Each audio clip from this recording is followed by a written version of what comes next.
Disneyland may be the happiest place on earth, but that happiness came to an end on September 5th, 2003, when a routine ride on Big Thunder Mountain Railroad turned deadly. What was supposed to be a thrilling adventure through a runaway mine train became a real-life nightmare inside a dark tunnel. It was just after 11:20 a.m. when disaster struck. The train had just climbed an incline when suddenly something went horribly wrong. The locomotive at the front of the train derailed, and the passenger cars, still full of riders, detached and kept moving. Inside the tunnel, panic erupted. Some passengers managed to scramble out of the wreckage, while others remained trapped, waiting for help. Emergency crews rushed to the scene, but it wasn't easy getting to the victims. The ride's Frontierland location was quickly sealed off, and cast members in coonskin caps tried to keep park visitors away.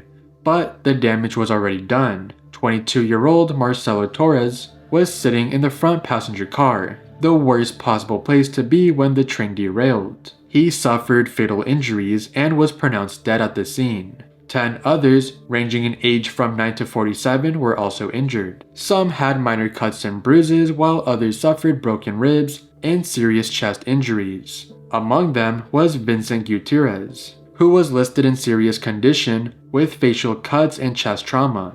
Rescuers initially called for the jaws of life, thinking they would need to pry victims from the wreckage, but later switched to stabilizing equipment to prevent further collapses inside the tunnel. It took more than an hour to get everyone out. Later that day, Disney CEO Michael Eisner addressed the tragedy, offering condolences but providing little detail. The ride was immediately shut down, and investigators from Anaheim Police and California's Division of Occupational Safety and Health tried to figure out what went wrong. Big Thunder Mountain Railroad had been a staple of Disneyland since 1979, simulating a runaway mine train through caverns and red rock buttes. The train, capable of carrying 32 passengers, was designed to be family-friendly, nothing too extreme, nothing too dangerous. But this wasn't the first time something had gone wrong. In 1998, a 5-year-old boy was severely injured when his foot was crushed against the curb after the train launched forward unexpectedly.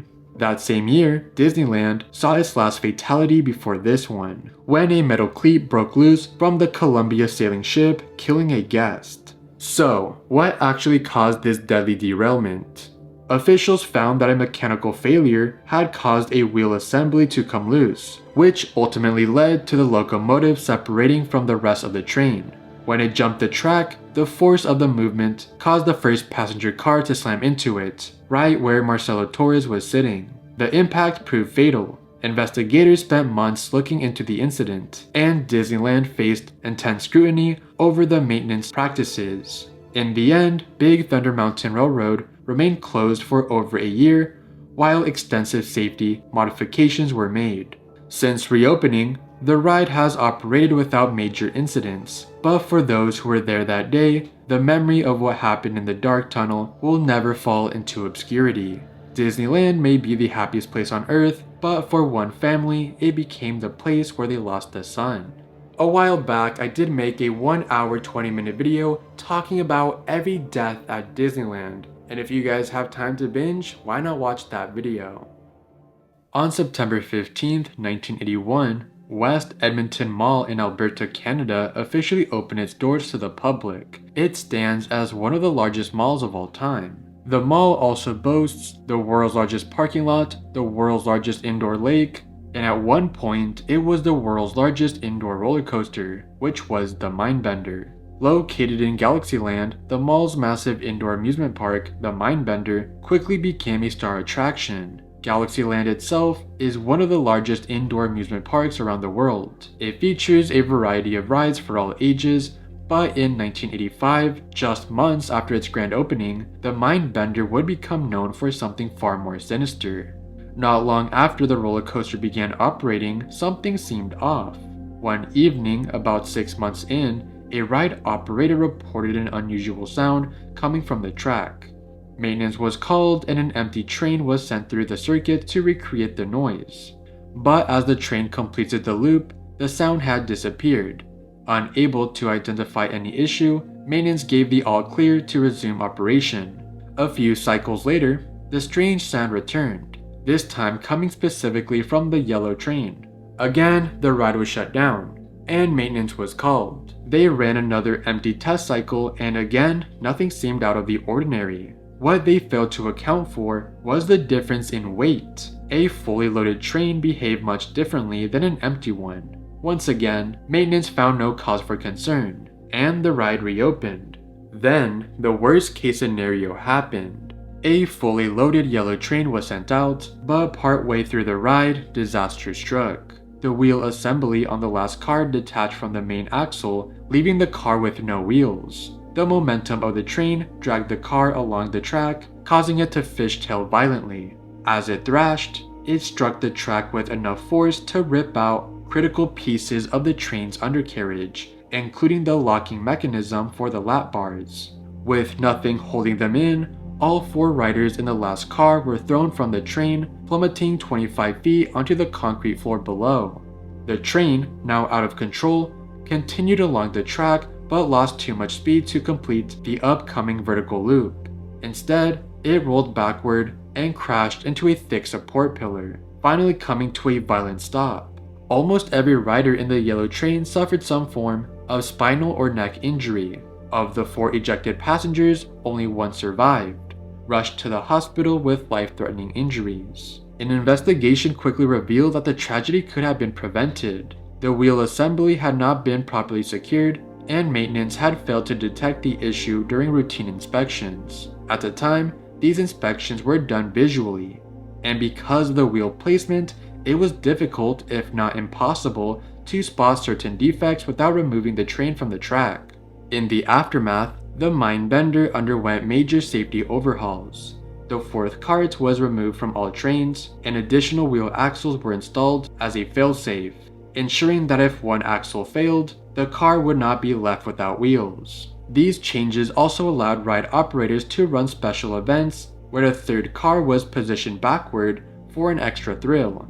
The lap bars were replaced with over-the-shoulder restraints and seatbelts, reducing the risk of passengers being ejected in the event of another failure. The Haunted Castle at Six Flags Great Adventure in Jackson Township, New Jersey was a popular walkthrough attraction designed to provide guests with a spooky immersive experience. Originally built in 1978 as a temporary seasonal attraction, its success led to its expansion and permanent operation. The original structure was later moved to another Six Flags park, and in its place, a medieval-themed haunted castle was constructed using multiple interconnected trailers. Despite its popularity, the attraction lacked key fire safety measures, a factor that would prove devastating in one of the deadliest amusement park fires in history. On May 11, 1984, at approximately 6:35 p.m., a fire broke out inside the haunted castle. The blaze, exacerbated by the attraction's air conditioning system and the use of highly flammable building materials, spread rapidly. At the time, 29 visitors were inside, 14 managed to escape, including 4 park employees, while 7 survivors were treated for smoke inhalation. Tragically, 8 teenagers from a group of 9 who had entered together were unable to make it out. The lone survivor from their group was rescued by a park employee who carried them to safety.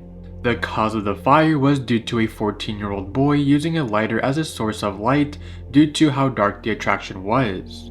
A witness who entered shortly after the ill-fated group later testified that she saw flames near the Hunchback of Notre Dame display, initially mistaking the fire for a special effect. She quickly realized the danger after smelling smoke. Her group ran back toward the entrance, shouting "fire" as they navigate the dark, confusing corridors.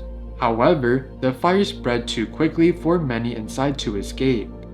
Firefighters from 11 nearby communities responded to the emergency, and the blaze was brought under control by 7:45 p.m. Despite the unfolding disaster, Six Flags remained open during the fire, but closed shortly thereafter. The full extent of the tragedy was not realized until later that evening when firefighters discovered the bodies of the 8 teenagers inside one of the trailers. The victims were so badly burned that they were initially mistaken for mannequins. The attraction had no building permit, certificate of occupancy, fire alarms, smoke detectors, or sprinkler system. Although the park's own safety consultants had previously recommended adding these fire prevention measures, Six Flags failed to implement them. In the end, the jury acquitted Six Flags of criminal charges, though the company later paid millions in civil settlements to the victims' families. Rest in peace to all the victims who passed in this tragedy. Action Park, often dubbed the most dangerous amusement park in America, was a New Jersey attraction known for its extreme, poorly designed rides and a complete disregard for safety. Opened in 1978 in Vernon, New Jersey, the park mainly focuses on water-themed rides. Popular for its wild attractions and slides, 6 people are known to have died directly due to the rides at the park. However, there is a possibility that Action Park could have claimed more lives, as it was very common for someone to get injured. So as of right now, there's 6 confirmed fatalities that happened in Action Park. The first tragedy happened on July 16th, 1980, and took the life of 19-year-old George Larson Jr. On that day, the teen visited Action Park and suffered a fatal head injury on the infamous Alpine slide. The accident occurred when his sled jumped the track due to a faulty brake, sending him flying off course. He was violently ejected and crashed into an embankment, striking his head on a rock. The impact left him in a coma, and he later succumbed to his injuries. The Alpine slide was already notorious for its high-speed crashes and brutal wipeouts, but one of its most unsettling features was the warning sign, which was placed at the entrance. Instead of reassuring riders, it made the risks painfully clear. If you don't sign the release form, you cannot ride the Alpine slide. The sign bluntly stated, adding that parents had to sign for their children. The message also made it clear that racing was forbidden and that kids under 10 years old weren't allowed, a rule that, like many others at Action Park, was often ignored. 2 years later, on July 24th, 1982, Action Park would claim another victim, which was George Lopez. No, not Mr. Electric, but instead a 15-year-old boy. He sadly lost his life on the tidal wave pool, which is a pool that simulates waves.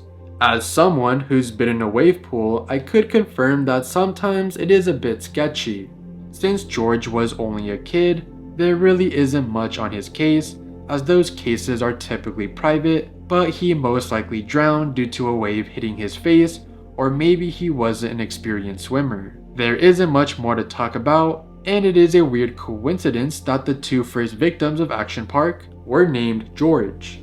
8 days later, another tragedy would strike on August 1st, 1982. 27-year-old Jeffrey Nathan from Fairlawn, New Jersey, lost his life while riding the kayak experience. During his run, Nathan's kayak tipped over, and as he stepped into the water to flip it back over, he unknowingly placed his foot on a metal grate. The grate was in contact with exposed live wiring connected to the ride's underwater fans, sending a powerful electric shock through his body and causing him to go into cardiac arrest. 2 of his relatives, who were nearby at the time, were also injured by the electric current. Nathan was rushed to a hospital in Warwick, New York, where he later died from shock-induced cardiac arrest. Initially, the park denied that electrocution played a role in his death, arguing that his body showed no burn marks. However, the coroner refuted this, explaining that water-based electrocutions don't always leave visible burns. As the investigation unfolded, officials drained the ride and shut it down. Disputes arose over the extent of the exposed wiring. While the park insisted it was just a nick, others claimed it was closer to 8 inches. A state Labor Department investigation later determined that the fan had been installed and maintained properly, and no violations of safety laws or amusement regulations were found. However, an electric current of 19 amperes was detected 3 days after the accident, indicating that a dangerous charge may have been present in the fan's motor circuit, posing a serious risk to anyone in the water. Despite claiming vindication, the park never reopened the kayak experience, admitting that guests would likely be too afraid to ride it again. 2 years later, in 1984, one visitor suffered a fatal heart attack after using the Tarzan swing, with many believing that the shock of the frigid water below played a role in his death. Unlike other swinging areas in the park, where water temperatures range from 70 to 80 degrees Fahrenheit, the pool beneath the Tarzan swing was significantly colder, staying between 50 to 60 degrees Fahrenheit. The chilling temperatures were due to the ride, along with the nearby Cannonball attraction being supplied by natural spring water. Surprisingly, the date of this tragedy is unknown, as well as the identity of the victim. On August 27, 1984, 20-year-old Donald DePass from Brooklyn drowned in the cliff dive pool. The pool, which reached a depth of 15 feet, had murky water and a dark-colored bottom, making it nearly impossible to see him from the surface. In his 2020 book, Andrew Mullaville, son of park owner Gene Mullaville, recalled how lifeguards repeatedly dove into the water in search of the 20-year-old but struggled to locate him. Andrew himself joined the search and eventually found Donald unconscious beneath the water. Unfortunately, EMTs were unable to revive him after he was brought to the surface. Following the tragedy, the pool's bottom was repainted white to improve underwater visibility. 3 years later, on July 19, 1987, 18-year-old Gregory Grandchamps drowned in the tidal wave pool, making this attraction claiming another life. So far, there's only 6 confirmed casualties that occur in Action Park, but there may be more considering that so many people have gotten injured in the park, and who knows, maybe an injury led to somebody's demise later on in life. Action Park was closed in 1996, but made a quick comeback in 2014, but closed again in 2016. Rest in peace to all of the victims. The Battersea Fun Fair was a pioneering amusement park that opened in Battersea Park, London in 1951. As the city's first modern amusement park, it offered various attractions and rides, drawing visitors for over 2 decades until its closure in 1974. On May 30th, 1972, a catastrophic accident occurred on the Big Dipper roller coaster at Battersea Park in southwest London. The tragic event claimed the lives of 5 children and left 13 others injured, some with life-altering consequences. 50 years later, survivors of the disaster continue to advocate for recognition of the incident, calling for a permanent memorial to ensure the tragedy is not forgotten. The Big Dipper, a wooden roller coaster that had been a centerpiece of the Battersea Park Fun Fair since its opening in 1951, became the site of one of the deadliest amusement park accidents in British history. On the fateful afternoon, a train carrying passengers was being hoisted to the start of the ride when it suddenly broke loose from its haulage rope. The emergency rollback brake, which would have prevented the train from rolling backward, failed to engage. As the train gained momentum, the brakeman desperately tried to slow it down, but his efforts were in vain. The back carriage derailed and crashed through a barrier, while the remaining 2 carriages piled on top of it. The violent impact resulted to the immediate deaths of 5 children, while 13 others suffered injuries ranging from minor to severe. One survivor, who lost their sister in the accident, sustained permanent life-changing injuries. The aftermath of the disaster revealed shocking negligence and mismanagement. A thorough inspection of the ride uncovered 51 faults, highlighting the unsafe conditions under which it had been operating. Investigators found that the Big Dipper had a history of mechanical failures, including a prior incident where a train ran backward without stopping. Additionally, after a fire damaged the ride in 1970, second-hand replacement parts, already over 50 years old, were used to restore it. Further inquiries into the fun fair's operation painted a disturbing picture. Reports surfaced of managers frequently being intoxicated, staff members abusing drugs, and safety procedures being ignored. The brakeman on duty during the accident had been dismissed prior to the crash and was never questioned by the police. The unsafe structure of the ride also played a role in the severity of the disaster. One victim, who initially survived the crash, ultimately fell to her death due to a rotted handrail giving way. Legal proceedings followed, with 3 men facing manslaughter charges. The case went to Wangsdorf Magistrates Court in early 1973, and a lengthy trial ensued at the Old Bailey. Despite overwhelming evidence of negligence, the ride's manager and its inspecting engineer were acquitted on November 20th, 1973. However, in 1975, Arun Tucker, one of the survivors, successfully sued the son of the ride's owner in the High Court and was awarded £5,500 in damages. Despite efforts to revive Battersea Park's funfair by replacing the Big Dipper with a modern steel roller coaster named the Cyclone, attendance remained low. The tragic accident had cast a shadow over the amusement park, and coupled with additional development challenges, it ultimately led to the fair's closure in September 22, 1974. For decades, the disaster faded from public memory, with the site of the accident becoming inaccessible to visitors. Survivors and relatives of the victims pushed for a proper commemoration of the event, advocating for a permanent memorial at Battersea Park.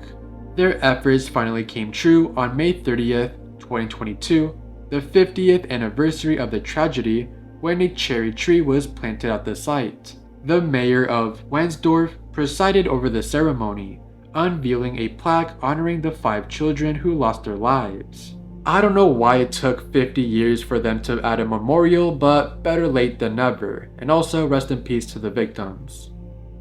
Expoland, located in Suita, Japan, was originally established as part of Expo 70, the international exposition held in Osaka, designed as an amusement zone to complement the World's Fair. The park quickly gained popularity and became a long-standing attraction in the region. For over 3 decades, Expoland entertained visitors with its extensive selection of more than 40 rides and attractions, including 8 roller coasters, as well as a variety of restaurants and shops. Despite its early success and prominence, a tragic accident in 2007 would ultimately lead to its permanent closure.